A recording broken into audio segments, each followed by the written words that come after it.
Levi Whitney here with Uphill Cinema. Today we're going to go over 3 more trends that I've noticed in cinematography in the movies and in television series and on Netflix and things of that nature. So this is part 2 of 3 parts.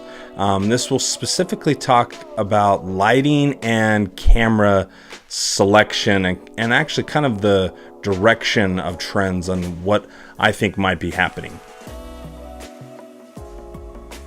If you like this type of content, don't forget to like and subscribe, and let's dive right into it. So trend number 1 is full frame or larger format cameras.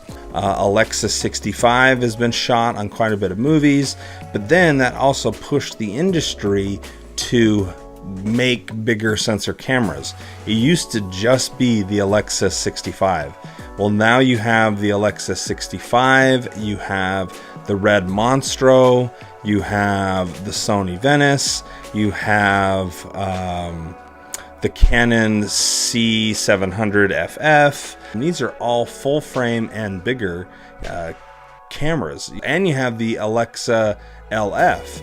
So now big budget films are being filmed on these types of cameras. So you have Rogue One, which is the 65. You had Solo, which is the Alexa 65. You had Guardians of the Galaxy 2, which was the full frame VistaVision by Red. That wasn't the Monstro, that was the VistaVision full frame sensor. So they've now upgraded even from that.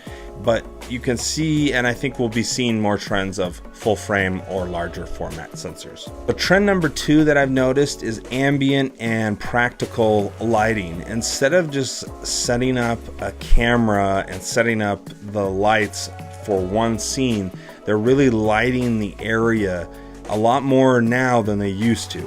And so, for example, one of the biggest things I've noticed is that for no other reason besides cinematic eye candy and goodness, and sometimes more, but a lot of the time I've been noticing them just turning on lamps. And this is a good habit to get into, especially when you're learning those, to turn off all the lights and then start clicking lights on.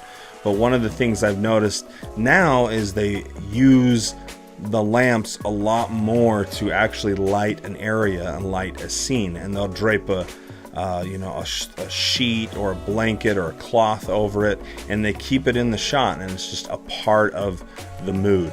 So ambient lighting, lamps, that's a big trend I've been noticing a lot more as well. Trend number 3 that I've noticed a lot now is actually Quasar science. I've noticed them in a ton of stuff now, maybe because I'm just biased to them, but it's something I've noticed that it seems like almost every film that I'm seeing, especially music videos, indie films, because they're so reasonably priced, they just seem to have quasars everywhere, and they'll use them, all up in the sky. They'll make big custom quasar rigs, and they're just rigging out quasars like crazy. So to recap, a trend is large format sensors. Trend number 2 that I've noticed is ambient lighting with practical lamps and things around you.